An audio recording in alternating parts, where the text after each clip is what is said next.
Assalamualaikum dan salam sejahtera. Saya Nurliza binti Muhammad Zawi dari Jabatan Kejuruteraan Awam Politeknik Kota Baru, Malaysia.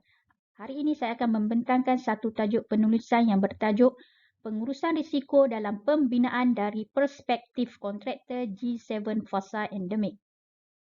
Pendahuluan, industri pembinaan merupakan komponen penting dalam menjana pertumbuhan ekonomi negara kita yang seiring dengan sektor pertanian, perlombongan, pembuatan dan perkhidmatan.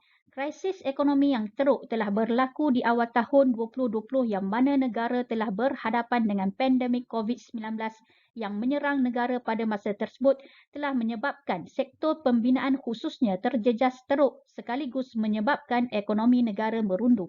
Umumnya, pembangunan sesuatu negara dapat dilihat dari segi pembangunan infrastrukturnya. Ini membuatkan industri binaan begitu berkait rapat dengan ekonomi negara. Industri binaan merupakan kerja-kerja pembinaan yang berkait rapat dengan pembinaan bangunan dan kejuruteraan awam.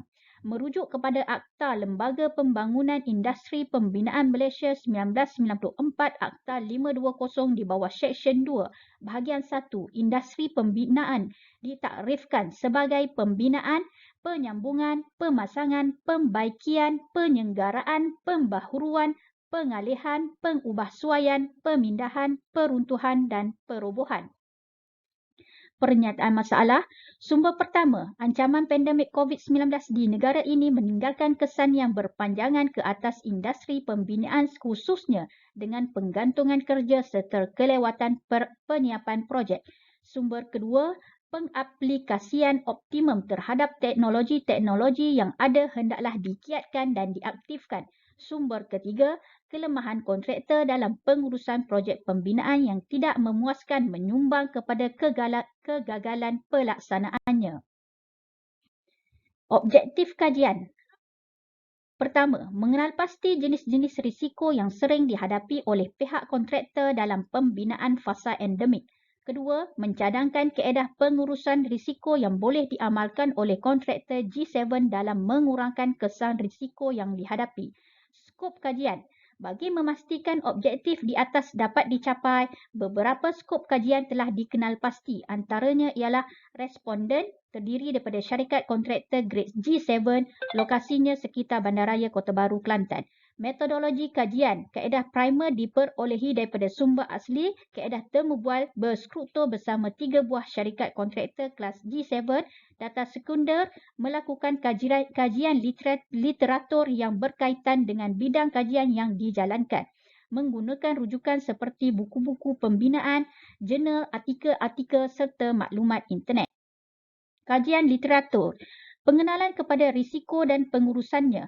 Umumnya, apabila membincangkan risiko, ia mencerminkan wujudnya unsur-unsur ketidakpastian sesuatu kejadian. Risiko selalunya dirujuk dengan kejadian buruk atau sesuatu yang tidak menguntungkan. Begitu juga dalam industri pembinaan. Ia tidak terkecuali daripada mengalami risiko dalam pelaksanaannya. Malah industri ini merupakan satu industri yang paling terdedah kepada risiko berbanding industri-industri lain, terutamanya dalam menghadapi risiko pengurusan pembinaan fasa endemik. Definisi risiko. Perkataan risiko sebenarnya telah mula digunakan sejak pertengahan tahun ke-18 dalam urusan transaksi insurans. Amnya, risiko boleh didefinisikan sebagai sesuatu kemungkinan berlakunya kejadian buruk atau ketidakpastian tentang kerugian. Risiko boleh memberi pelbagai maksud mengikut masa dan keadaan di mana ia digunakan. Dapatan dan analisa. Dapatan objektif pertama iaitu mengenal pasti jenis-jenis risiko yang sering dihadapi oleh pihak kontraktor G7 fasa endemik.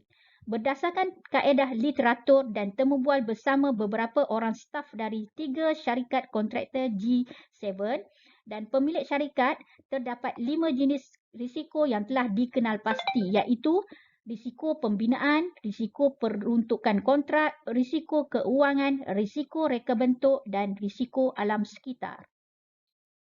Dapatan objektif kedua, mencadangkan kaedah pengurusan risiko yang boleh diamalkan oleh pihak kontraktor.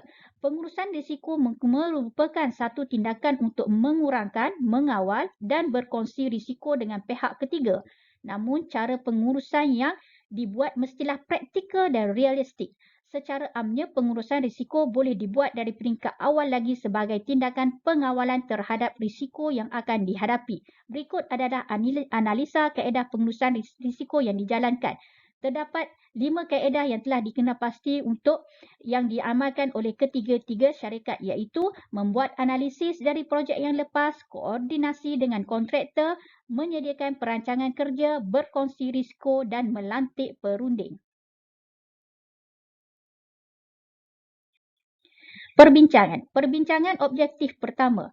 Kontraktor sebenarnya mempunyai tanggungjawab yang besar dalam melaksanakan kerja-kerja pembinaan. Terdapat pelbagai risiko yang perlu dihadapi oleh mereka, terutamanya masalah keuangan projek. Namun mereka tetap bijak dan berjaya mengatasinya dan mampu melaksanakan tugas dan tanggungjawab dengan baik.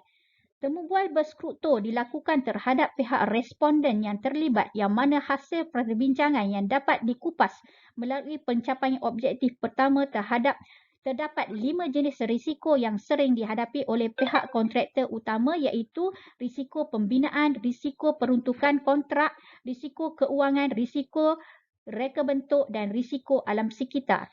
Perbincangan objektif kedua, kaedah pengurusan risiko yang boleh dilaksanakan oleh pihak kontraktor adalah melalui beberapa kaedah, dan ketiga-tiga kontraktor ini bersetuju pengurusan risiko melalui kaedah membuat analisa dari projek-projek yang lepas, koordinasi dengan subkontraktor, menyediakan perancangan kerja CPM, berkongsi risiko melalui pengambilan insurans dan melantik perunding bagi menyelesaikan masalah risiko yang melibatkan pengetahuan teknikal dan di luar kemampuan bidang mereka.